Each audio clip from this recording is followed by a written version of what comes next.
ultimately at the end of the day, the product that you have, if it solves someone's problem, then it will be something that is easy to sell. Yeah. And for us, it was what's happening in my community that is exciting, and how can I enjoy my life just a little bit better by reading these stories. So I dove into it head first and just kind of like hoped that there'd be a net to catch me at the end. And if you haven't done that at least once in your life, you Take just the plunge. Do it. Yeah. You never know what's going to be on the other side.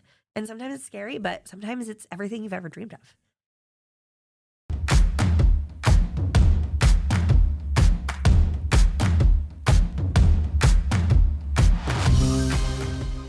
On this episode, I sit down with Erin Peterson, former teacher turned multimedia powerhouse behind Trending Northwest.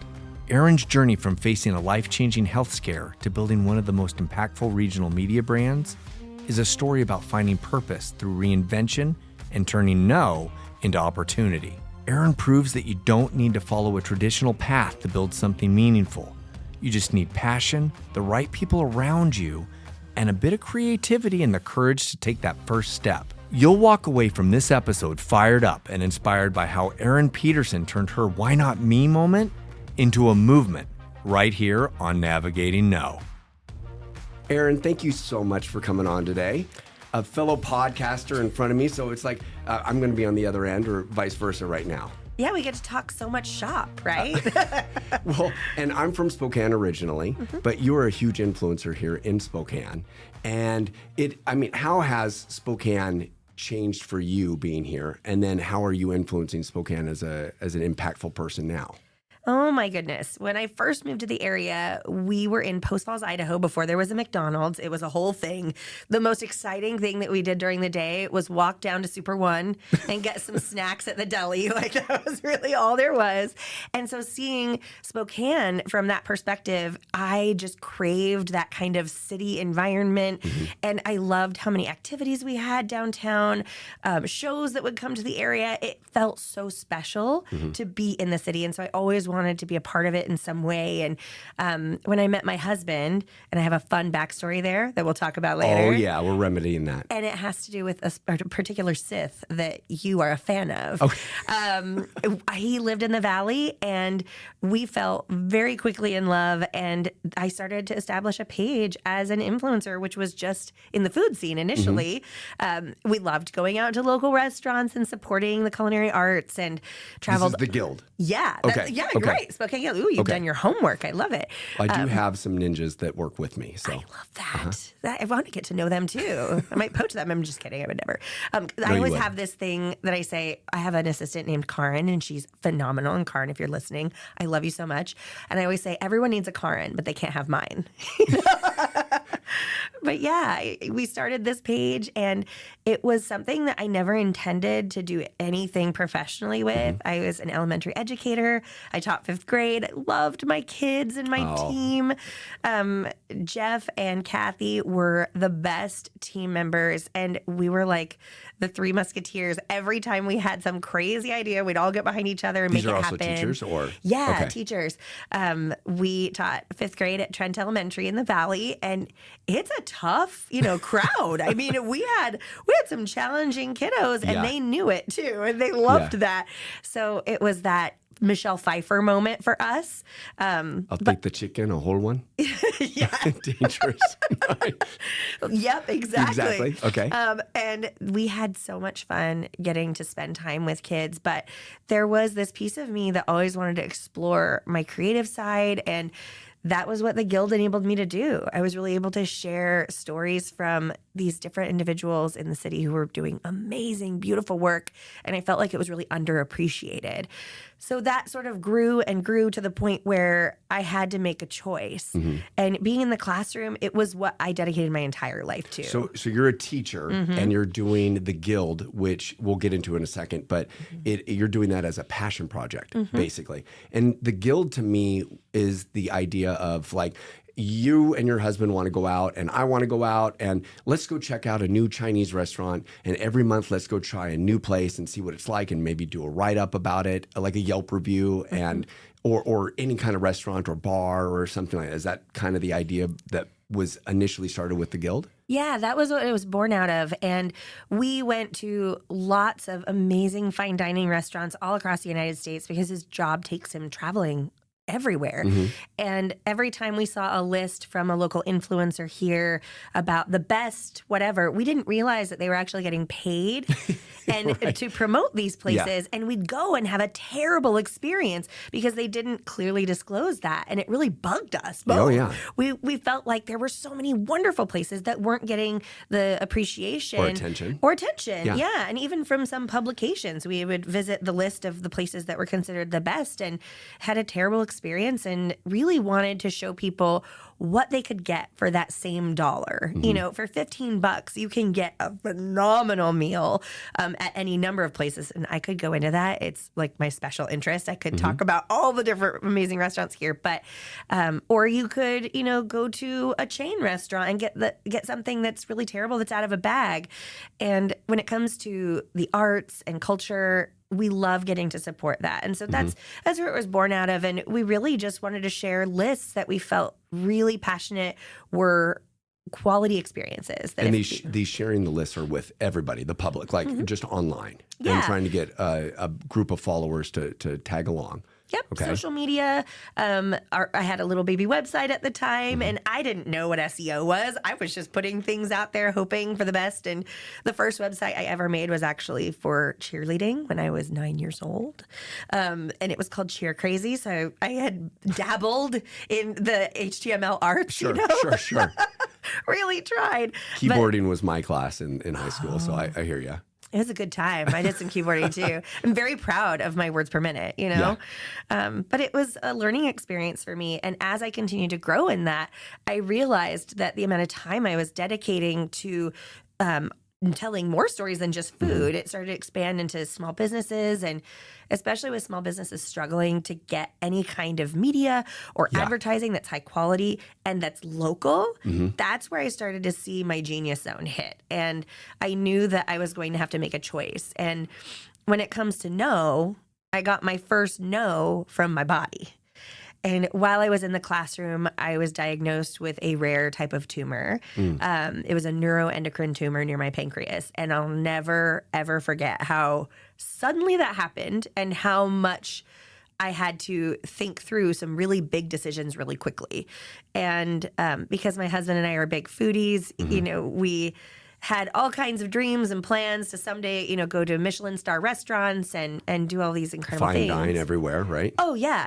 But specifically, you know, one in particular that was so inspiring to me. But I got, it happened in the weirdest way. So I was in I have to rewind on because it's a little bit emotional. And then I'm like, whoa. Good. I was in a parent-teacher conference with a very difficult student and her mom. And were they together? We just had our conferences with our kid this week. Yeah. And most of the time, the teachers don't want the child there. Yeah. So our daughter was not there, but continue. And in this case, the child was not there. The mother was on drugs. She was doing all kinds of weird things. I was with the principal and the vice principal in his office.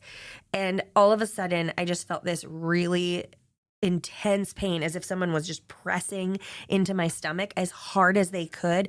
And throughout the conference, I was getting more and more distressed, like it was more and more painful.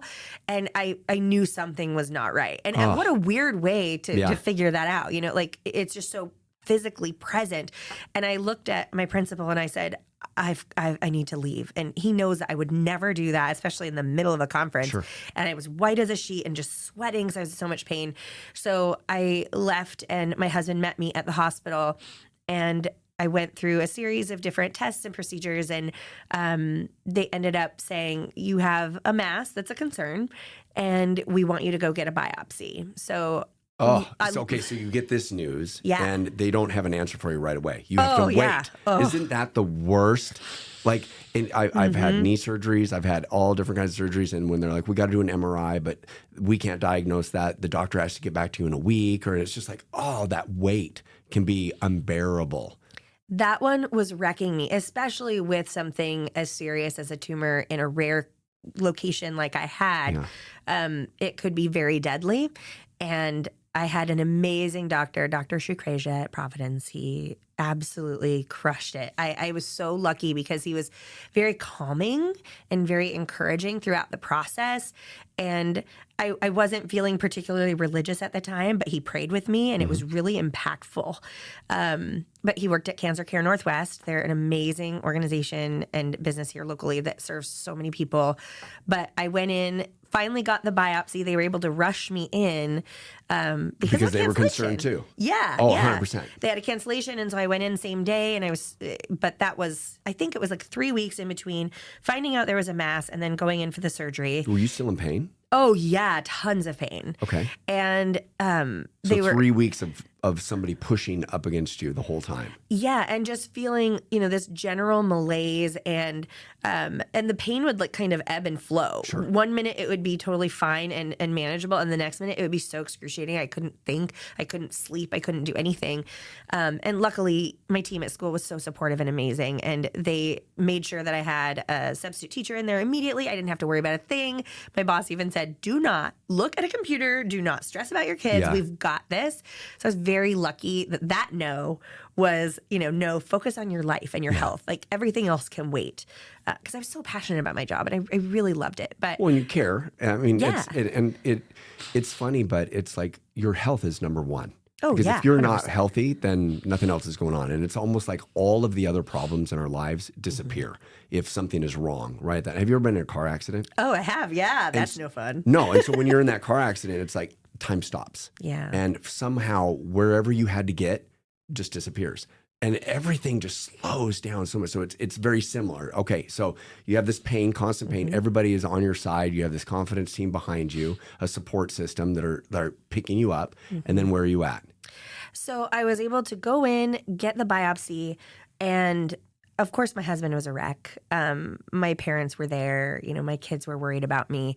And especially with the prevalence of cancer, How old were the boys? they were, let's see, I think they were 6th graders. So that's young. very impactful at that point. Yeah. They And know what's going on. Right. And especially because my dad lost his mom at 16. It was particularly traumatizing for him because she died suddenly of a brain aneurysm. So I was like, oh, great. It's my time now. I guess this is just, my luck. But the biopsy results came in and it was pretty concerning. It was precancerous. And it was because they discovered that it was a neuroendocrine tumor at that time and in the location that's called your ampulla of Vater. So it's between your bile I love duct. when you say things like that. So fun, isn't it? Right. Between your pancreatic duct and your bile duct. So it was in my GI system. The rate for surviving it was very slim. If they caught it anytime after, it was 2 centimeters. So I was looking at 3 to 6 months if it had metastasized. Sure. And now I'm waiting for the second surgery. So it's a race against time. You don't know if it's going to grow quickly and then you're going to end up with a cancerous tumor, or if you're going to get it removed effectively, and then what the your rate would be for getting another tumor to grow in that same spot. Like you have to have a very skilled surgeon and get in as quickly as possible. Sure. So that wait was really painful. And I think that took about a month before I was able to get in. Luckily, they caught it just millimeters before I was at 2 centimeters. And because of this 3 to 6 month, statement, my husband and I decided, okay, we're going to take life very seriously right now and do all the things that we've wanted to do. So we planned this incredible bucket list trip to Chicago, and we went to 9 Michelin star restaurants in 4 days.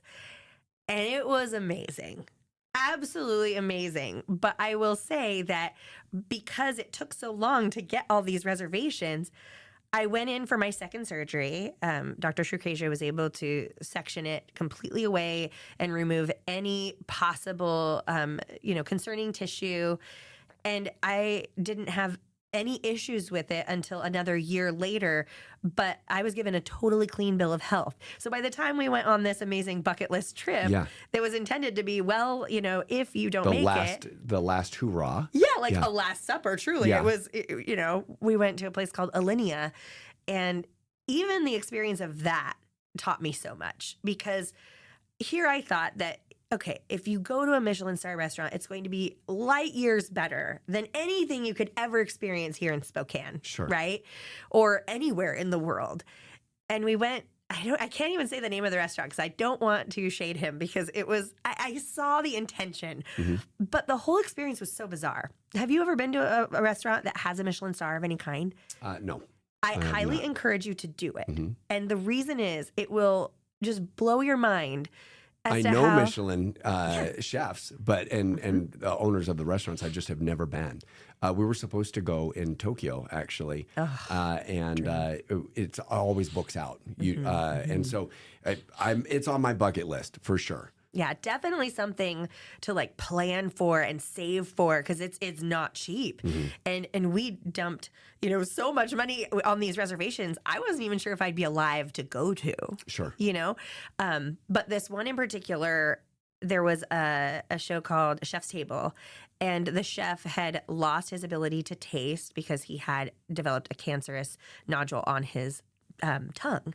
And then he was able to somehow, after losing his sense of taste because of that experience, externalize the process of creating a dish. So if this is acidic on a scale of bread to pickle, like where are we? Sure. And talking through that with his team, and it was the same year that he got Chef of the Year. But we go to this restaurant and he had two different levels. There's one that's a lower cost option. I think it cost us like $150 to do the Chef's Table experience. Yeah. Amazing. And this other that was, I think, $600 just for the meal. And then the wine in addition to that was like another $350 per person. And the experiences could not have been more different. And everything was so tortured that we didn't actually enjoy any of the food except for two dishes. And they were the most simply prepared, where the food was like the most beautiful quality and so easily and elegantly presented. But there was another dish that was like this shrimp dumpling where they just pureed the shrimp with other things. That sounds tasty. Oh, yeah. And then steamed it in like a little bun shape and then laid it on top of smoking branches of lavender on top of a fire that they put out. And then they used the salt bowl where the fire was to dig out all these potatoes that they were then cooking inside of that and took a spray, like a whipped cream can. I thought you were going to say Lysol. Oh, might as well have been. Okay. It was pretty rough. And they did like this clam foam and sprayed it into the bowl and made like a deconstructed clam chowder with the potatoes in the bowl and then cut them all up. And it was just like the most disgusting Oh, no. thing. And I wanted to like it. Like, I was like, I believe in you. You've got this. And it was just so bad. And then the cherry on top was the waiter made a smiley face with the clam foam with the thing. I was like, oh my God, this is my hell. But with great intention, Sure, you can have some really terrible results. And I feel like maybe he had jumped the shark a little bit with food. And in any, job or, passion project or, artistic endeavor that we have, I think we can go a little too far sometimes. And that was a good reality check for me too, where with teaching, the toll that it had taken on my body because I had such challenging clientele. Sure. And I literally... AKA the kids? Yes, Okay. the kids. Okay. I really wanted to be Michelle Pfeiffer in Dangerous Minds. Like, it was my whole dream. Or Freedom Writers, Oh, Hillary, she's got it.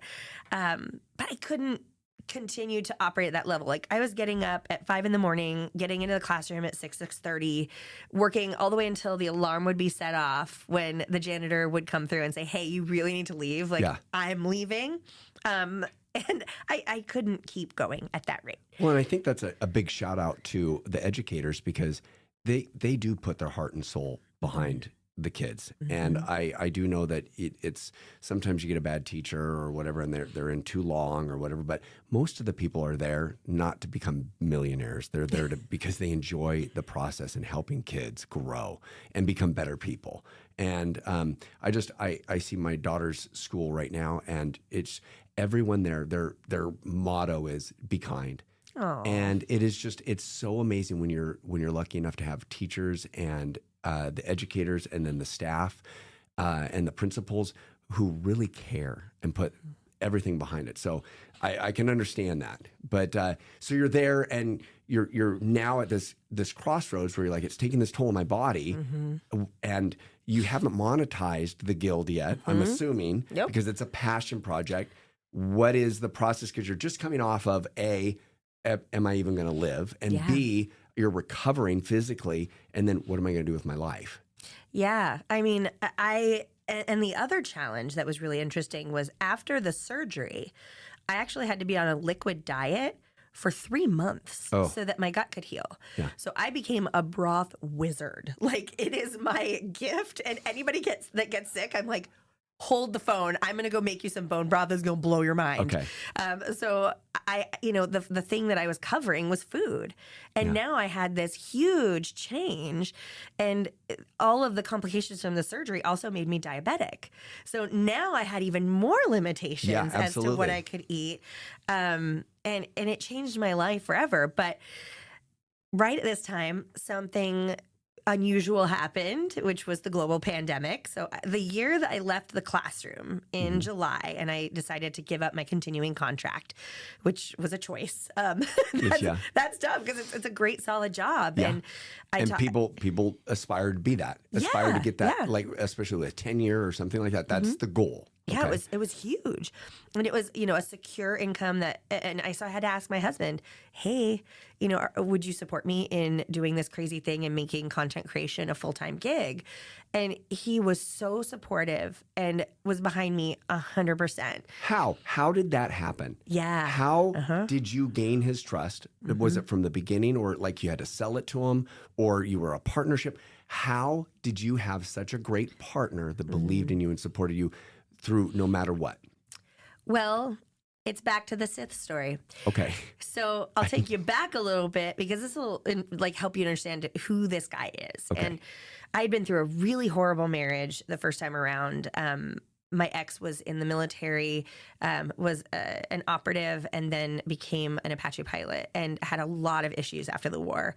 Was into drugs, women, everything you could possibly imagine that is not great for a family. Yeah. And I left when I was 8 months pregnant with twins and had a 1.5-year-old, and had to start my life over. So 5 years by yourself. By myself. I had, of course, my family as support to me, but there's no one who's going to get up in the middle of the night with you every single night with baby infant twins and try to manage a toddler at the same time. It was crazy.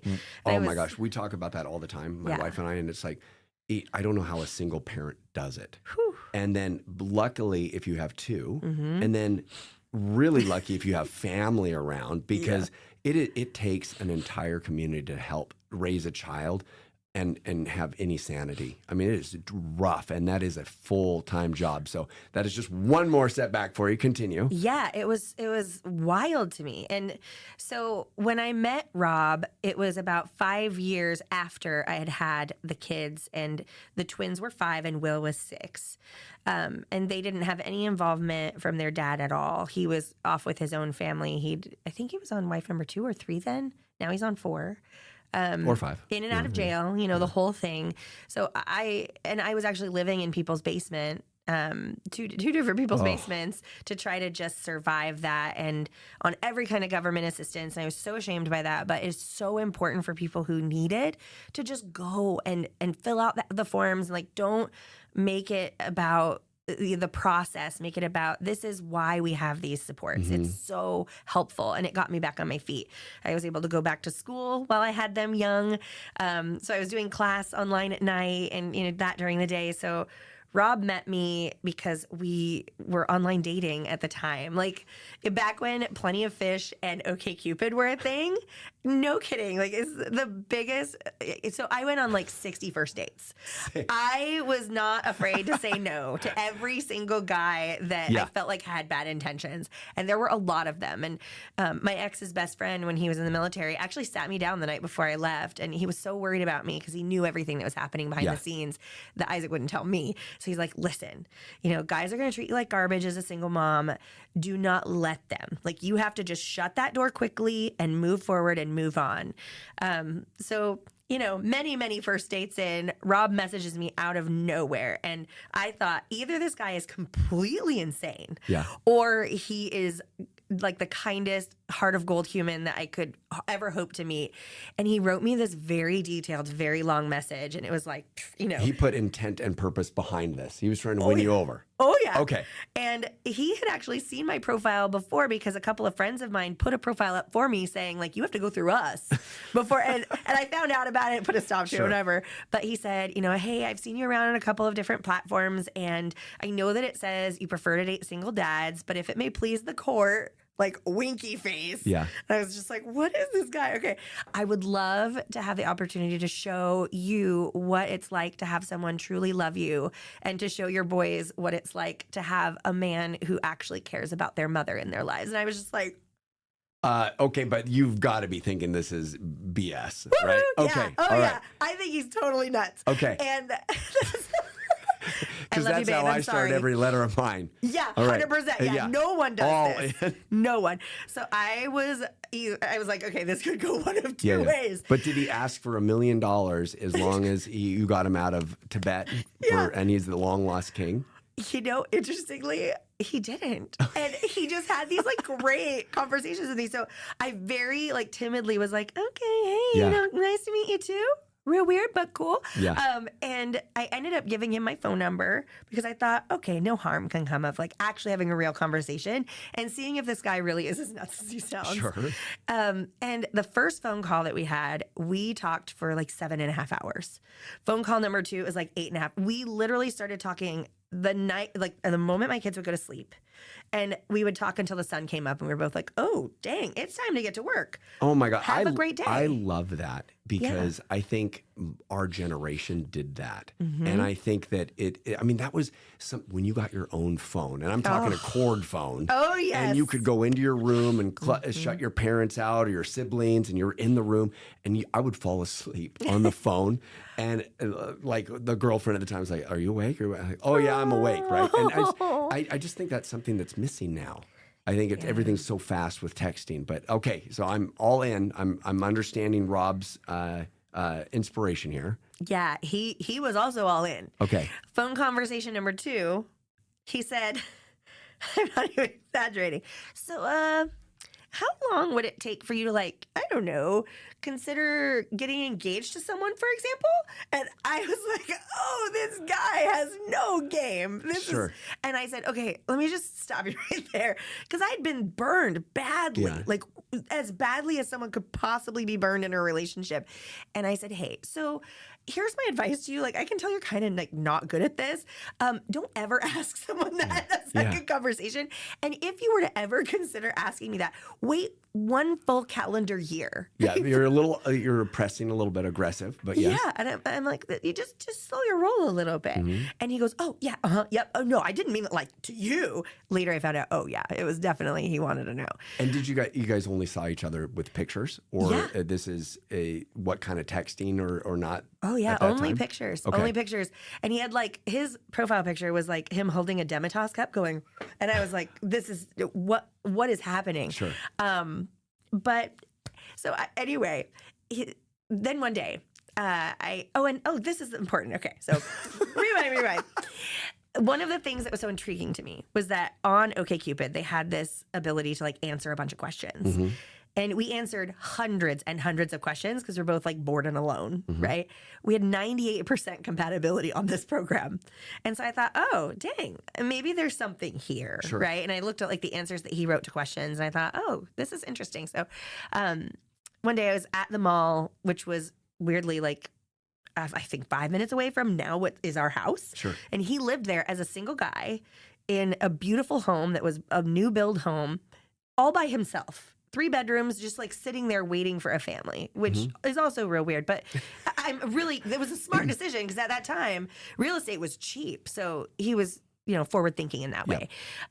Projecting. Yeah, projecting. Yeah. I took the opposite side. I didn't want to buy a bigger house because I knew whoever I would marry would want a different home. She wouldn't want to move in. So I waited, and then we ended up buying another home and then building a home. But continue. That was really smart. He happened to get it absolutely right the first time. Okay. But I was out at the mall with my mom, and he asked me, oh, what are you doing this evening? This was after, I think, a week or 2 of phone calls because I was just really afraid to meet people in person, especially when they move that fast. I was just like, okay.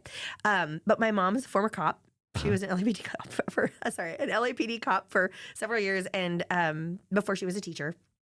And I felt safe with her. I'm like, oh, she could take someone down. This is fine. And he said, can I just pop by? I live near the mall. I'd love to give you something. And this is where the Sith comes in. Okay. I was not prepared. Okay. I was not prepared for this at all. What mall are we talking about? Darth. No, what mall? Oh. Not Darth Mall. I mean, That's like what so mall? funny. Yeah, the Spokane Valley Mall. Okay, the Spokane I'm Valley like, Mall. is there another mall that I don't know about? No, is there a Ray Park in the house? But continue. Right, yeah, okay. Exactly. So he comes to the mall and then he asks me, like, are you wearing a blue sweatshirt? And I'm like, oh God, now he's stalking me. Great. And I was like, yeah. So he waved at me. So my mom met him. She immediately got good vibes and she goes, yeah, you guys go ahead and talk. I'm just going to go take off and go shopping. And I'm like, I'm alone with this guy by myself. But you're in the mall. It's mall. a huge mall, right? Yeah. And I thought, okay, worst comes to worst, I'm just going to go like find someone. But he seemed very nice and just like very awkward and nervous. He's like the human embodiment of like Sheldon Cooper, but way more fun. I learned that later. I already like him. I mean, he's forward, so continue. Yeah, he just says exactly what he thinks. So he has this box with him that's like super tall and like really skinny, and I think you know exactly where I'm going with this. You're gonna light me up. Yeah. Okay. In our first phone conversation, I had casually mentioned that my parents did not get me the Christmas present I wanted one year, but they got it for my brothers, which was Darth Maul's two-sided lightsaber. Oh. I wanted it so badly, and they didn't want me to be like a tomboy. So he like gives me the present. He's like, I just want you to wait and open this when you get home. And I was like, I'm gonna do that. I still do that to this day. Did you know what it was? Like, no okay, clue. Okay. I thought, is this a katana? Is this like some sort of instrument of death? Like, I don't know. Yeah. So I get it to the car, and the curiosity gets the best of me. I open it up, and I'm like, this guy gets me. It was just that realization. So, oh my gosh. So, for Rob's intention and back to the creation of the guild, he knew immediately who I was, what I was about, just by reading what I had said. Yeah. And in that moment, I really felt like I connected with him and understood him differently. And then about a week later, I met his best friends and his parents. Because, we're moving fast. Yeah, Why not? You're moving really fast. Lightning speed. Went to a party, and they all cornered me at different times and said, if you mess with him, we are coming after you. We'll find you. We will hurt you. And I was just like, obviously, if he's this great guy that everyone wants to protect, then there's something here. My friends did the same to him. And I met his parents, and they were exactly like him in like two personalities. So it all starts to like hit me, and we both realize there's something there.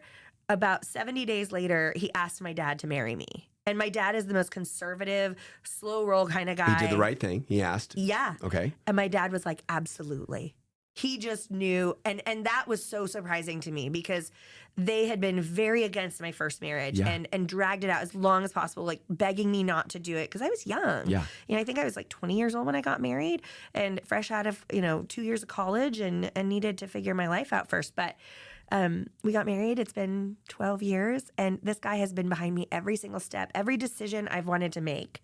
He was in 100%, and just his faith in me and knowledge that I would do. He just wanted me to be fulfilled, and I think that's powerful. Yeah. Yes, and that takes us back to the original question, which was like, how did it feel for that support, or how did you earn that? And it's like, my wife is the exact same way. She works corporate, and it's like I'm always been self-employed, and I've always been an entrepreneur, and I'm like, I set a goal and I just go after it, and she's like, you go. I will support you the best that I can. And it's just like, it's such a relief to have somebody that cares about you and truly supports you. And it doesn't have to be your partner. It could be friends. It could be the friends at the party that were saying, don't mess with my friend because you don't know what you're missing. Yeah. And I love that he put thought behind knowing you. And we have a new friends because it's funny, as we grow older and we have kids, it's like you become friends with the other kids' parents, right? Oh yeah, if you're And smart. if you're smart, because Yeah. you have several similar things in common, and that you're in the same stage of life. And it's funny, but the support of people that listen to the podcast, they start to know who I am, right? And they hear little stories, and then they will go out of their way to mention that or bring that up. And one of our friends was like, "Hey, I heard on one of your podcasts that you do this Japanese. That one of your favorite memories in Japan was having this bread." That they filled up with ice cream and cinnamon and sugar, and then they baked it. And so she had us over, our family over, and she made that. And I mean, that's so that's like sweet. full intent behind something and putting thought behind it. And it makes you feel so special. So I can see how Rob gained your heart with that and is your support system. That's great. And I can see also why you're an influencer, because you're quite amiable. And I can see both of you just going all in. So I see that. All right. So Yeah. you have this trust support, but you're still at this decision point. Like, what do I do? Yep. So I decided to leave the classroom, and then the next calendar year, we were hit with the pandemic. And actually, we were at our event, which was then, still the Spokane Guild, at what was it called then? It was a bar where we were doing a party in honor of the winners of the best restaurants of the year. The night that everything shut down. Oh, man. So it was 6 p.m. We all look at our phones because we'd started the party at 5, and everyone stops. And so we had this moment of like, this is the last time we're going to be together with other humans for quite a while. Let's live this up and then go home. But we all still were doing the distancing thing because we just didn't know. You don't know. You did Yeah. not know. That was one of the craziest times. We were in Seattle, and all of the military planes were flying over, and it was just like, what is going to happen? Because you didn't know. Yeah. And that was crazy. And it just seems like yesterday, but it also seems like it was so long ago. Yeah, and it was such a life-altering experience for everyone that went through it. And me especially, being a teacher, I was like, yay, I'm done with the classroom, and I get to focus on this career. Now, all of my clients, their businesses were closed. Yeah. So I had to pivot really hard and really fast. And that was another no for me. Nope, you're not going to do this right now. You need to focus on your kids, getting them through their online schooling this year. Which is fun. Yeah. Yeah. So fun. But they tried their best, and no kid can be successful in that kind of environment all the time. We did our very best, but it was what it was. And at least we had each other. We were a great support system. And then I had to, make a choice. Once we got to the point where people were actually able to get out of their homes a little bit, and we were doing the distancing thing, a local organization started up to start podcasts. And someone that you may know, Brennan, suggested that we start a podcast. Oh, my because- goodness. He suggested to me that I start a podcast, What? too. I know. Weird. Who knew? Yeah.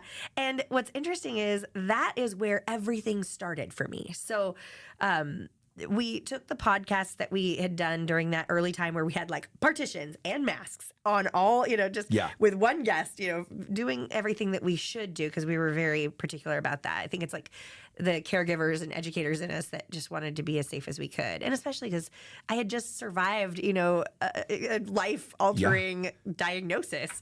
I didn't want to die. But we had so many interesting guests on, and we decided to take those stories and put them into a website. And my podcast buddy and business partner at the time, Melissa Berry, was actually an SEO expert. And that was what she did all day, every day at her job. So she was able to take these stories and make sure that they actually reached local people's eyes. And it helped our website grow exponentially really fast. So, I want to hit on that because Yeah. I think for an entrepreneur or anybody starting their business, whether you're an influencer or whether you're a new restaurant, and you had mentioned this earlier, like you were going out to these businesses and these local businesses, it's very hard for them to get into any articles or any business reviews or anything like that to where more people can find out about it other than word of mouth. Right. And so what did you find that was the answer to help people besides bringing in some kind of content manager or something like that? But is there a secret sauce that you found? Yeah, and it's a blend of a lot of different things. Having a great relationship with the press, and no matter what budget you have, you can invite people to pop-up events at your business and make it a free thing for the people who are attending, because getting an audience is your key to getting any kind of, black in your budget instead of red. You have to have customers that know about your product. And especially on a local level, it's very, very difficult because our city is very spread out, and when you're searching for things online, making sure that you're visible with a great SEO, optimizer on your website or, and really these days, the key is great social media. And if you have a good if you have a good relationship. I do that all the time. I know, right? Me too. It's just a whole thing. I think it's from having kids. It's like that twitch you get. But having a good relationship with micro-influencers locally, this is where we specialize in helping businesses connect with people within their niche, people with real audiences that aren't just like, they purchase some 100,000 followers, right. Yeah, and people with 100,000 followers, they're going to have a global audience. And then also showing them the statistics behind the scenes, because you can think, there's one local influencer I think of that has like 45, 50,000 followers and always says that the majority of those are local. But that actually isn't true. And you're able, when you see the back end data and you're able to go through every single city that they have followers in, you realize, oh, it's not that at all. You maybe are half a global or nationwide reach and maybe half local. So are you really getting 50,000 eyes on that? And then of those people, who are actually going to go and visit the business? So it can be a really complicated thing. And that's where I think that the micro influencers, people with a very dedicated niche, can be so valuable to somebody who's just starting out, to start to build that network of people who will follow you. And but I want to say that I think that's different than, because I want to distinguish the difference of that. It's different if I visited a restaurant and I really enjoyed it. I am not an influencer, but I'm like, if I enjoyed the product and if I found value and I found it memorable, I will refer that place. So I will take that picture of that French fry. I will take that picture of that milkshake or something like that. And I'm trying to get it out there too. And I'm just naturally doing it. But are the micro influencers that you're talking about, are they paid? So not always. And the going rate-ish for somebody who has any kind of influence, whether they're a local micro influencer or a global influencer, is about $10 per 1,000 followers. If they are doing a dedicated paid post, so they have an agreement before they arrive, they discuss it with the business owner, oftentimes there's a contract or some sort of written agreement. There should be. Okay. There absolutely should be, because I have watched way too many business owners get hosed for thousands of dollars and get zero ROI. Oh, and I will attest to that. Like I'm approached or poached, whatever you want to call it, online. Like, hey, we can get your YouTube numbers up. Hey, we can get your Instagram numbers. And if for $2,000 we will do that, and I'm like, that's like taking spaghetti and throwing it on the wall and hoping that it hits. It is, and that is a very hard pain point to sell to myself or to my wife. Like, is it going to be worth it? Is the ROI even going to be there? So you're saying that sometimes, continue, I love this. Yeah, it can be such a sad moment, because the business owner, well, you know what it's like to be a startup. Yeah. You hand over any amount of money with the hope and the trust that something's going to happen and you're going to get some sort of visibility that will help you increase your bottom line. And that's where an experienced influencer of any level, whether it's a low end or high end, will have tools in place to make sure that their work is effective. For us, our reporting is our signature. And within the influencer space, there are actually laws that regulate the disclosure of advertisements with the Federal Trade Commission. It has to be very specifically done. So it's visible, audible, and within the first few lines of any caption, you have to make sure your audience knows that it's an ad. Hence what you were talking about, like when you went to restaurants by influencers, you didn't realize that they were paid, and you show up and the toothpaste just does not work very well with your teeth. Yes. Okay. Yes. All right. You have no idea, why they referred it until you find out from the business owner that they paid them thousands of dollars to say these things. And there's no written, visual, or auditory evidence of that whatsoever. So, the marketing side of influencer marketing is this Wild West right now. There's very minimal regulation. The disclosure part is important, but there's so much more to it than that. And this is my genius zone. I love sharing about it with businesses because I want to protect them from being predatorized by people who either have good intentions but no follow through and no understanding of the industry, or who are genuinely just trying to take them for some money and take them for a ride. Well, and why not? I mean, if you're going to pay me $10,000 a month to put a picture of me next to your brand logo, let's go for it. Yeah. But I don't care if you succeed at it or not. So what would you say? That you make a relationship with that micro influencer or with you or like that company that you're bringing on? Yeah. So typically when we work with a company, we offer free trade first. We just say, if you invite us to do X, then we would be happy to share about your product. So it's a minimal risk for them. Then we demonstrate the value through real metrics and real numbers. And something that is kind of explosive, and I don't see anyone covering this, is that influencer evaluation tools that are currently being marketed. There are lots of them. You can Google them. I don't want to say specific names, but I reached out to them because I wanted to know about my competition and learn about, who actually had the following that I thought. So one of the products is $25,000 a year, and they are very expensive for these evaluation tools. We went through our data on their side and our real data on Instagram's back end, Google's back end. They did not match at all. Really? I mean, not even close.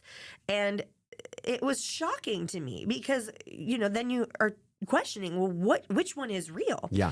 So I had to go up the chain with all of these different companies several times to get some real answers. And they said that the data that's being used is scraped and it's what's called inferred data. So these paid products that you're paying thousands upon thousands of dollars for are not giving you real information, which is heartbreaking because none of them required the influencer to hook their back-end analytics system into theirs. So they're just having to look at the approximate amount of likes, comments, that kind of thing, and all of those can be purchased. So anyone can inflate their numbers for $5, $10. Yeah. But that is not real human beings. No, and I would love to say that with our a YouTube channel, for example, I will check our analytics and I'll see that we have 125. That's a huge number, by the way. That is a big number. Right? Yeah. Joe Rogan style. And so our numbers aren't there, but at the same time, I look at people with 25,000 people and they have the same views that I do. And so there is a difference there. And I think that you can lie with those analytics and with whatever those details are. And so to know the back end is great. I think what I heard you say that I love is that when I hire someone, and I don't know if this is a generational thing, I don't know if it's a Northwest thing, I have no clue. But when I wanted to go get a job or an internship, I wanted to prove myself to that company. And I would say, hey, this is your problem. This is a solution to that problem. And this is what I would do if I were you. And if you want to hire me, go for it. And you can take this. No one does that. And you do. And that is exactly what you just caught. I just caught you saying is that you're like, it's a win-win. It doesn't matter. There's no cost to anything. It's like you're actually trying to provide some kind of solution that you can prove your worth. And that is what makes me want to hire you. I mean, it really is. That's what got me all of these jobs growing up as a kid. It was like I could prove myself that I was willing to do the work. That's what internships used to be, right? Like I would work for free in hopes that I was going to land that job.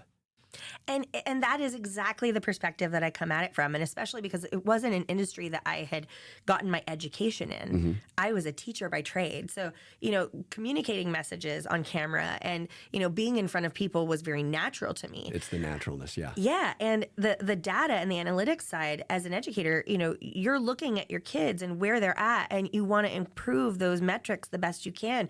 And the reporting that we did was really intense, and we wanted to prove this is where the child came in with their knowledge base, and this is where they left when they were done with my care. And so I learned a lot about, the Google Suite and how to operate spreadsheets effectively and, how to track all these numbers to show that I was being effective. And I think it was especially because I was being accused by local influencers of inflating my numbers artificially. So that really bothered me. Oh, yeah. At my core. And All right. So what did you do? so How did you prove them wrong, or how did you prove to a client, a potential client? So that's where I opened up the back end of my analytics and would let them see everything. So whenever I get a new client, I start with that free process, and that's part of my, my pipeline. They see how effective one of my campaigns is, and I'm able to give them every little teeny tiny piece of data that I can access. I love as that. far as where the people are, what their age demographic is, where they live, that kind of thing. And I also use a program that I will talk about that I really love, and it's called Metricool. Metricool, METRICOOL. And it is an analytics suite that you have to give permissions to Facebook, Instagram, LinkedIn, all of those different platforms, and you can track your efficacy and even your website across all of them and get a beautiful, polished, complete report of everything that's happening in your brand within any date range.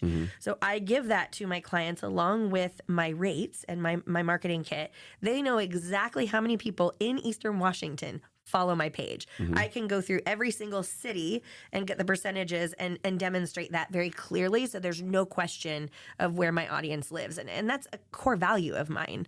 Well, and that's something that you're providing that your competition doesn't. Yes. Yeah. They don't That want makes them you to see it. No, that makes you stand out. Right. And it makes you trustworthy, and if you create that relationship that could be referable to other people. Okay, I love what I'm hearing. Yeah. So when I got to the point where I had larger clients, coming to my door and being interested, then I didn't have to constantly be out there, doing free coverage for everyone and their brother. And this all happened during that pandemic era. When I had nothing better to do, I was diving in and watching, videos on how to be an effective marketer and putting these ideas into practice. And especially because as a teacher, I was very focused on the digital side and how to use digital tools ethically and well, so they can reach more people. And it totally changed my life. And watching these businesses be impacted positively was so rewarding to me. And I brought people onto my team that had unique specialties that could help enhance that process. Jordy, then Blaine, and now Jones. She's gotten married, had another baby, and was able, and actually she's out right now on maternity leave. Thank you to the state of Washington. She was a reporter at Creme too, and brought her journalism chops to our team and did a fabulous job as both our marketing director and as a reporter. We all wear a lot of hats. Petra came on and was an amazing graphic designer that helped us create this publication now with stories that were not just about food, but the people that we interviewed on the podcast, and we kept expanding to all these different topics. And one of my editor friends came alongside the project as well and helped us develop the structure for, what types of content we were going to be sharing. And ultimately, at the end of the day, the product that you have, if it solves someone's problem, then it will be something that is easy to sell. Yeah. And for us, it was what's happening in my community that is exciting, and how can I enjoy my life just a little bit better by reading these stories. So I dove into it head first and just kind of hoped that there'd be a net to catch me at the end. And if you haven't done that at least once in your life, you Take just the plunge. Do it. Yeah. You never know what's going to be on the other side. And sometimes it's scary, but sometimes it's everything you've ever dreamed of. Oh my gosh. Well, before we get into Trending Northwest, Yeah. What would you suggest for people who are wanting to reach more people and to become more known within the community or to increase their business if they don't have that money to throw on the wall? What is something that you would just suggest to somebody? Like, this is something that you should really dive into. If you love, let's get into social media, just focus on one. Or what would be a skill, or I guess, what's a takeaway for a company that doesn't have a lot of money to try to increase their viewers? It's easier than you think. Okay. And it's relationships. People crave interpersonal relationships more than ever because we're so digitally separated. So my strategy early on was to cover, once I decided it was going to be a business, right, was to cover other businesses that had established an audience that I resonated with. So I would kind of secret shop places around town, and if I really respected the way that they went about any, element of how they served their clientele, how they served each other, then I would come alongside them and offer to, promote their product, create videos, anything that I could do in trade, because with the economy where it is today, woof, we all have to make really smart choices with how we spend our dollars, and trade is going to become even more important for businesses to survive. So by sharing audiences, that's where you grow exponentially and quickly. I had a group at the time that we called ourselves the Tastemakers, and we'd go out to these restaurants together as a big group and have a wonderful time and have so much fun. And unfortunately, it wasn't super structured. And so as there were interpersonal, struggles between people, because we were all so tight-knit, and then that fell apart, it was so challenging for me. And that's why I'm much more careful about who I interact with and how, and keeping that relationship incredibly professional within that business relationship. But so for example, if I were a restaurant, I would want to invite another chef from another restaurant to come in and maybe do a collaborative meal where we have, a series of planned courses, and it's this beautiful experience. Then both of the audiences that those restaurants reach get exposure to it. And and you can even do cross-promotional content. If it's a place that maybe is a gift shop and you have this great restaurant nearby, or if it's a clothing boutique with a gift shop. I mean, the more that you mix it up, the more quickly you're going to grow. Well, and I would think that also, you're a podcaster yourself. And so it's like one of the ways to grow as a podcast is to tap into the other person's viewers, right? And so that hopefully that if they hear me, now all of a sudden I jump into that giant bubble as well. And I think that absolutely it's that cross-sectional bubble, I guess, that you're trying to break into. And that's hard, though. It is hard. But I love that you mentioned that it's about the relationships, because building relationships, it is about that. It is about making a genuine relation, not a Rolodex of people, right? And it's like being able to put that intent behind and that thought behind. Because if you love a company, you are going to post that picture for free. You are going to talk about that restaurant for free. You're going to talk about that movie theater experience for free. Same from the stage. When I as a motivational speaker, if I experience something, I have this story about the Hyatt, and they went above and beyond for me, and for my family. And it's like, I love the experience that the Hyatt gave me, and it's like, I speak about that from stage, and they don't pay me, right? But it's like this experience that I was able to take, and they impacted me in some way. But that's a relationship that they, especially that group in Portland, made with me, right? And it only took going above and beyond. That extra mile. Yeah. It was the exact same thing for me with my relationship with Nordstrom Spokane. I've had amazing experiences there every time I go. And with Rob. He was such a great customer service agent. I had this need that had not been fulfilled. Had this double lightsaber going, right? So great. I still have it. Okay, we'll talk about that in a second. So Nordstrom. Yeah. So Nordstrom Spokane has been such a great partner of ours, and that actually led to one of our biggest clients. As a single mom, I had very limited funds, and their return policy and the way they stood behind their product meant so much to me. When my kids' feet were tiny and they were going through shoes like nobody's business, if there was a quality problem, they would replace it immediately, no questions asked. And that to me spoke volumes. And my dad actually did his college thesis on the Nordstrom way. Tire. Yeah, the tire. The tire, exactly. At UW, we had a similar business class that talked about that, but continue. Yeah, it was amazing. And so as a shopper, I would go there, and then they started inviting me to events, and when my page grew and grew, and I had the most amazing full circle opportunity to interview Pete Nordstrom, who's now the CEO, and he wanted to be on my podcast. Oh, that's great. Because he was excited to share about his story and his podcast and have that cross promotional opportunity. And I was just blown away to go from this girl who had, opinions about, who has the best grilled cheese in town to now having a voice that has authority in a community. And it came from I think maybe a little bit of delusion that I could make it work because I had no idea what I was doing, but also matched with an equal amount of passion and determination to learn and to fail forward, because there were so many failures along that, arc, especially with that, group of ladies that was really problematic, and I didn't see because I was, being a single mom who didn't have a very good sense of self.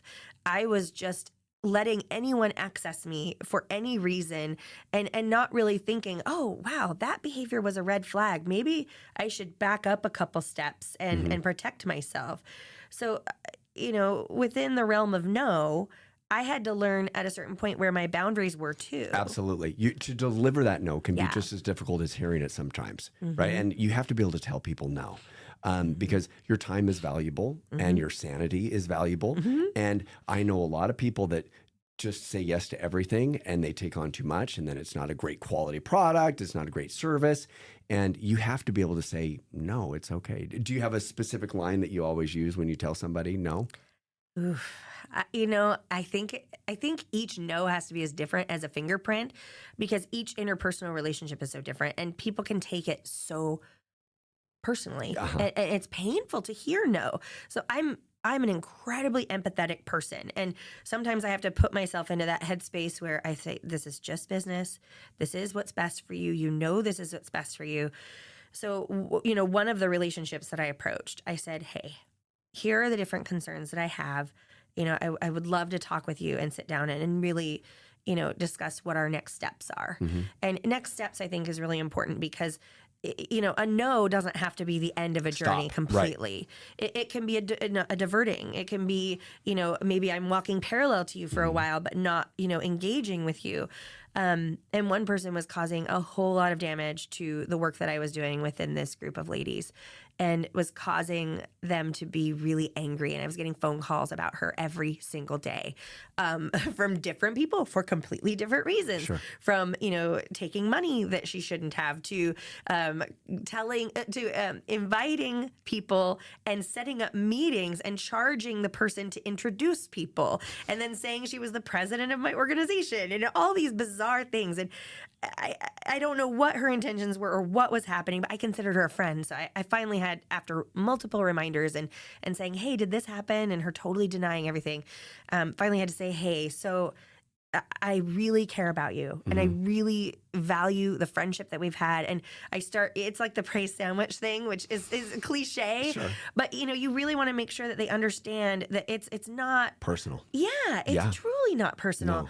Explained the issues calmly and taking the emotion out of it as much as possible. And then at the end, having a path forward, saying, hey, and showing them that path. Yeah. Right. And explaining to them that it's not the end of the world. And I think that's the whole idea of the podcast too, is that we all have been rejected and failed. All right. And we have our self-doubt all the time. And it's like, when you're able to remove personal out of it and actually look at it objectively, it does change the playing field. And when you have someone that cares enough and is empathetic and is a mentor or a coach or a leader or a boss that understands what it's like to be in your place, because you're not alone. You're not the only person who's lost a job. You're not the only person who didn't get that job. You're not the only single mom. You're not the only person who's had twins. You're not the only person who's had cancer. Like, everybody has gone through different kinds of problems. And the way that they solve that is going to be different, because there will be a different path. But to have somebody that is a support system that shows you the right path or a different path, that speaks wonders. It really does. Yeah. And as much as, your intention can be to be very empathetic and kind and want the best for them, hearing that no is also a choice. And I've seen people who've heard that response within even my own life experience either take it, learn from it, move forward, improve, and then they eventually circle back and say, hey, thank you for calling me out.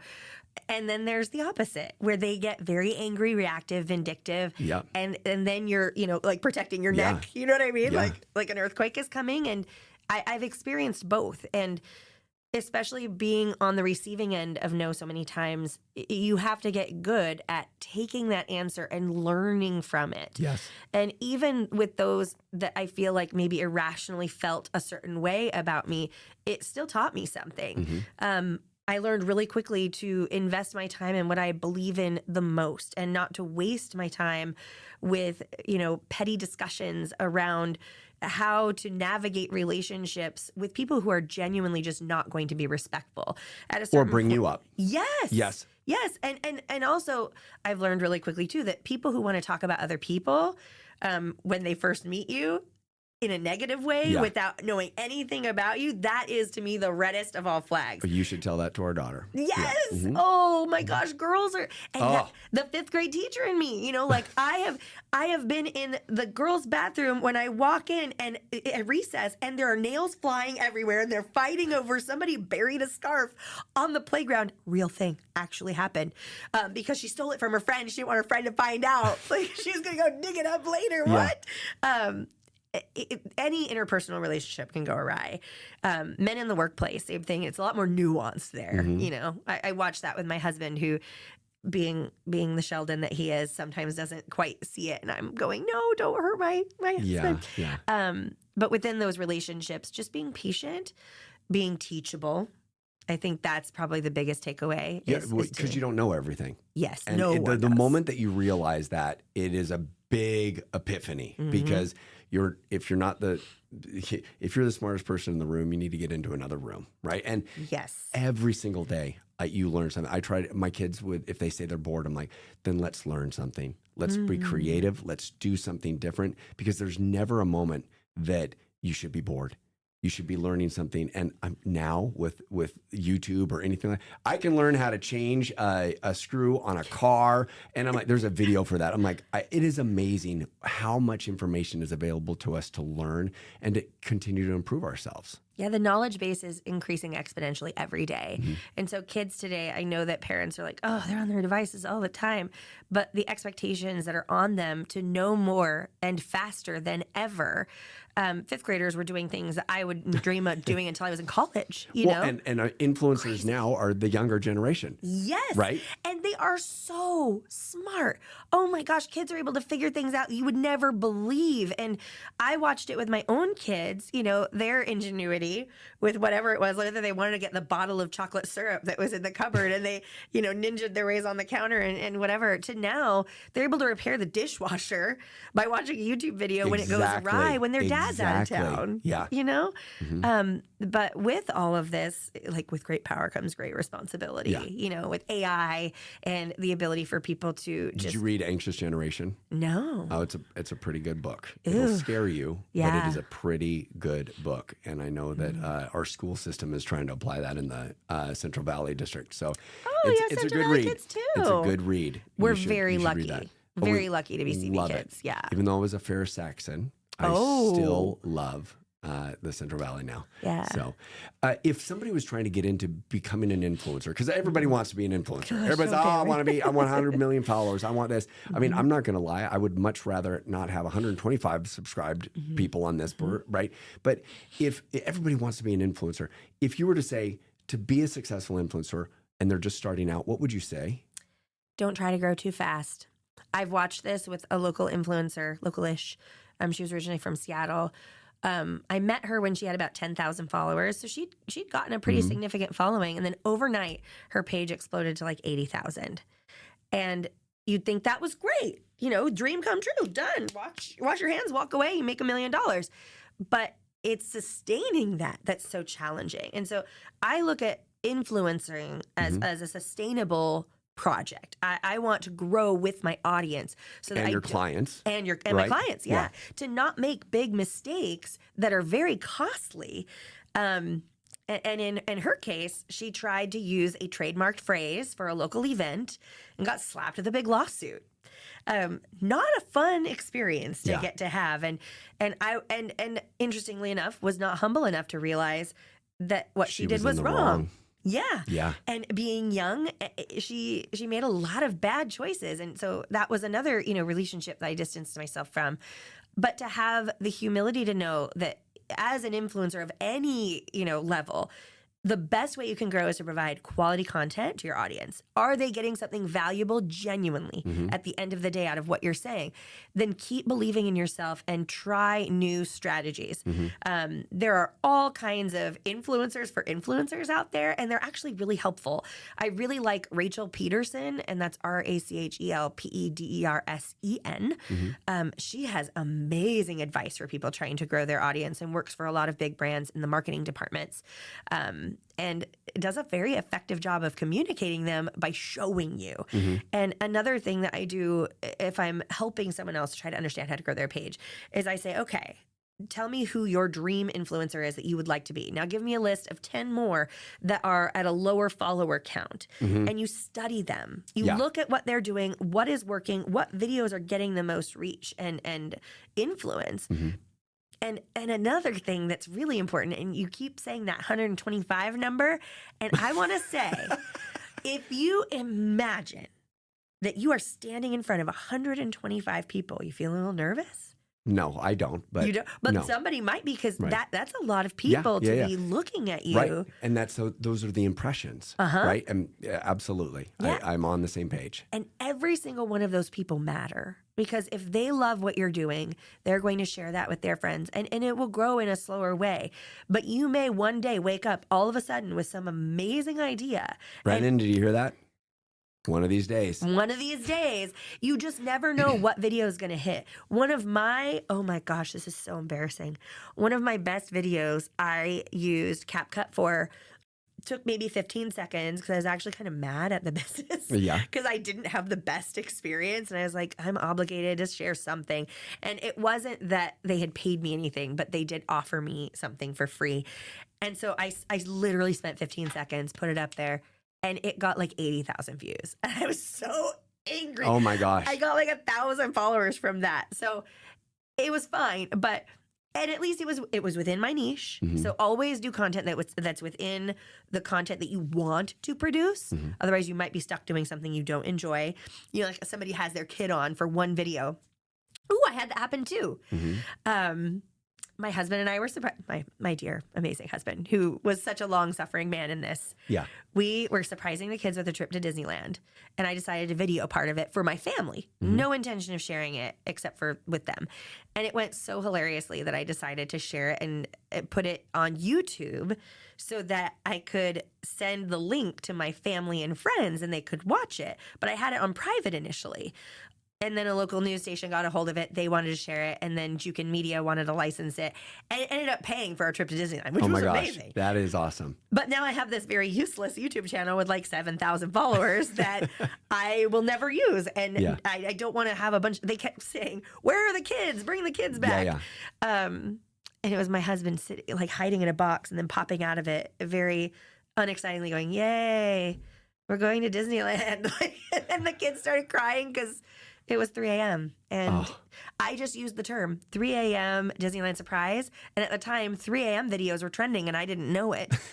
So that's what caused it to go viral. Well, and you never know. And that's the thing. It's like the 125, it could just take one video. It could just take one of the right people. And that goes for any industry. As a motivational speaker, it just has to have one person in the audience that's going to hear me, that's going to hire me again. Because most of my work comes from word of mouth. And if you're in the event and you hear me speak, you're like, oh, that guy needs to come speak for me, or I know someone who needs to hear that message. And it's like, but you never know. And with my book, the same thing. I never know. It will only take one person. That yes, it only takes that one yes by the right person. And I'm speaking at in Tokyo at the Star Wars celebration. So exciting. And it's like it will only take the right person to be in the audience. You know, it could be Dave Filoni, or it could be Jon Favreau, or it could be George Lucas shows up, or it could be anybody within that audience that hears me, and then it just takes off. And so the no is, you're just not yet. You haven't reached it yet. And it sounds like you're telling everyone, just keep falling forward and don't worry about it. Is that what's going on with Trending Northwest right now? Like all of a sudden you have a podcast, you have your magazine that you're now doing, you're taking off of the print now. So what are you moving forward with? Where can people find out more about you and about Trending Northwest? So the most important thing to me about what we do is having local communities be able to find out what's happening right around them with an easy Google search. And what we're working on right now is a sustainable digital model for anyone who wants to start a trending media company in their area. Trending Seattle, trending Tacoma. We have Tacoma spoken for. Anywhere around the United States, including the regional hubs, to be able to franchise that and to be able to start storytelling in their own community. We have a trending Southeast that's being developed by Channing. She's incredible, and she's in Shreveport, Louisiana, and wants to have this, this corner of the United States, which doesn't have a lot of influencers in it, start to develop that. But when I travel down there, I want to know. Right. 100%. Every time I travel, nationally or internationally, Yelp is my friend. Yes. Right? I mean, that is it. It's Yelp. And I will never trust half of the things, but if I see a picture, I'm like, that looks kind of good, right?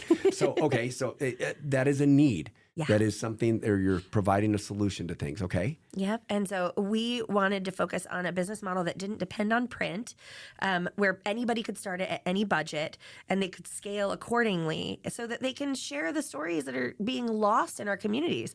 With small town newspapers disappearing at a faster rate than I can even shake a stick at, which is so sad. Local radio stations are going by the wayside because the cost to produce these things is enormous. But our phones are on us all the time. It's very easy to produce high quality content. So starting with a social media platform, growing to a local website that shares about the best of that region and being a trustworthy resource is where we're headed. And I love seeing our franchisees start to really develop, these amazing skills on their own. We actually have a lot of former teachers that are taking on these pages because they're natural storytellers. Yeah. We have a team in Coeur d'Alene that operate the trending Coeur d'Alene handle, Hannah and Wendy, and they're twins and also teachers, and have done a fabulous job. In their first 30 days, they gained over 1,000 followers. Oh my goodness. Just like that, because they love being able to connect, families with. Do they post at 3 a.m.? No. Oh, okay. Weird, isn't it? I know. Maybe I need to start doing that. The 3 a.m. club. Gotcha. Yeah, missed an opportunity. But I think it's their genuine zeal and passion for that content creation process. And Bob Gurr, who is one of the most amazing humans, if you've not researched who this man is, if you're a Disney fan at all, he is the last surviving Imagineer who still who worked on the creation of the park with Walt Disney. We went on a tour with him in LA throughout all the sites where Walt had created this vision. And if you've seen Mickey Mouse anywhere, you've been touched by the Disney story in some way. And my son got to go and meet this guy who's his idol. He's in his 90s, and my son's like, this is the greatest man alive. Special. Very sweet. And on this tour, he asked Bob, what is your secret to success? Like, how have you been able to do all these incredible things, from creating this King Kong animatronic to developing, the Autopia cars? And he said, you have to love the work. If you love the work, you'll never work a day in your life, and the product will speak for itself. And his have been so timeless. The monorail, the Matterhorn, it's just unbelievable. And you always have to start with these little small steps. And if you just have enough faith in yourself to make that next step before the rock appears across the water, then you'll have a chance to make it across the other side. And so I hope that anybody who's listening to this podcast has the faith in themselves to really, in a sustainable and scalable way, don't try to overwhelm yourself right away, but just take that one next step that is the next best step for you, and you'll find success. Oh, and I think it's the same thing. Well, let's go back to the 125, right? Yeah. And it's like a month ago, I was at 100. And so all of a sudden, if it goes up 25, that's a huge percentage increase. And it's like, even though it seems small, I would love to relate that back to compound interest with when I started a Roth IRA many, many years ago. And it was like $2,000 you could put in a month or a year. And it was like, oh, I work a month and then I make that. So why am I going to do it? And then all of a sudden it's 4,000, then it's like 5,800, and then 60. But then all of a sudden there is a point where it takes off. And you don't know that day. You don't know when that's going to happen. But as long as you continue to keep after it and you stay to the goal, I think that's the answer, is those little bitty steps forward. And you will hit those setbacks and those challenges. But how do you work around them? Well, and it relates to dating too. You know, I feel like anything that we're I going don't know. through. Rob was pretty forward. I don't He know about. was, but those 60 first dates, man. Okay. That took me a while. Well, absolutely. And every time I'd get discouraged and my girlfriends, you know, would talk me up and say, "You've got this. It's okay." One of the things that stuck with me the most was they would say, "You're not ready yet for whoever it is that's meant for you. Yes. You are being worked on right now." And take the opportunity to continue to like deep dive into who you are and be very sure of exactly what you want out of life. And it will come to you naturally. And I believe that to be true 100%. I'm on the same page. Yeah. Same page. The one quality that mattered to me most was honesty. And because I had been lied to for so long and I didn't even know up from down. At a certain point, I couldn't even order off of a menu because I had been told that everything I was doing was wrong. And I would have so much anxiety. I would just literally shake and ask somebody else to pick for me. And to go from that to where I am today, knowing that every single failure, every mistake, every failed class, every, you know, friendship that didn't work out, it was all just leading me to this moment and to give me the maturity to see past the initial discomfort, really lean into the learning opportunity. We're very lucky to live this life. And I'm just so glad that we are where we are now. Well, and that's you being able to look back now and actually see not only the milestones that you've achieved, but you know the heartache and the pain and suffering and the work that you put in behind it and the sacrifice and the challenge, staying up late, doing a degree at night, having to have twins at the same night, living in different basements. I mean, that is the road to where you got. And a lot of people, unfortunately, see, ooh, I want to be that influencer right now. I want 100 million followers right now. It took a long time for you to get there, and everybody wants it immediately. But to continue that track and just keep moving forward, I think is that message. And I'm proud of you, and I am so glad to have met you. Where can people actually find you and connect with you? So the easiest place is to go to trendingnorthwest.com. It links all of our different social media profiles, but you can find Trending Northwest on Instagram, Facebook, LinkedIn, TikTok, Threads, Blue Sky, you name it. And of course, I have personal profiles on all of those as well under Erin Peterson. That's kind of a generic name, you know, Peterson, but you'll find me. And I actually have an Instagram handle that's probably easier to find me, and it's at the Erin Peterson because just my name was already taken. Well, we discussed that a little bit earlier, that there's not very many blue Stileys. So it's a little help. It's a greater benefit to me to have a unique name. But at the same time, growing up was awful. But that's awesome. Well, thank you so much for being a part of this today and sharing your message. And I will direct people towards you. And I just can't wait to hear more about your journey, because I know that we're going to hit it off. And I don't know about showing off my Darth Maul skills with my lightsaber, but I do want to hear, do you actually use it? Did you take it out and did you put the dual lightsaber together? 100%. Okay. And I always make sure it has batteries. I just love a lightsaber. I don't know, man. There's so much joy in that childlike, you know, experience. And now we actually went even one step further, and we have a tiki room in our basement. So we'll have to invite you over to have like a lightsaber battle in the tiki room. Oh my goodness. Why not? Well, you had mentioned that you had a Disney season pass growing up as a kid. Yes. And we have not gone to build a lightsaber, but I do have the Maul lightsaber, because I know Ray Park, and so that's a big hit for me. And I do love the Sith. I love the dark side, hence the Dark Side for Life website, and then also the whole fact that I have a speech called Dark Side for Life, why the bad guys are just way cooler. So, but it has been a pleasure, and thank you for being a part and sharing your message. And I just hope the best benefit for you and like the most success, because it sounds like now you're just kind of coasting and you're just loving your life. And it sounds to me that you're doing what you love.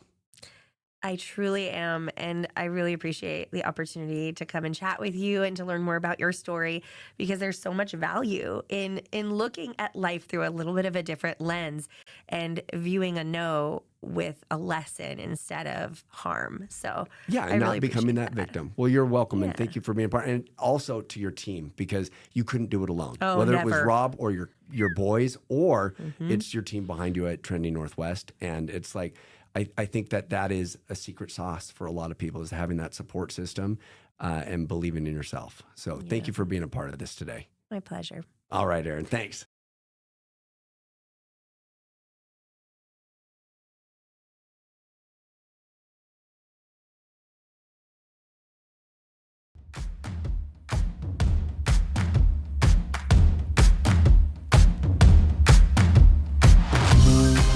Thank you so much for listening to Navigating No. If this episode brings you value or you know someone who could benefit from it, the best way to support the show is by sharing and subscribing. It's completely free and helps us reach more people. And if you have any questions, feedback, or guests you'd like me to interview, drop a comment while you're there. I'd love to hear from you. And most importantly, thank you for tuning in. And let's continue sharing optimism and positivity.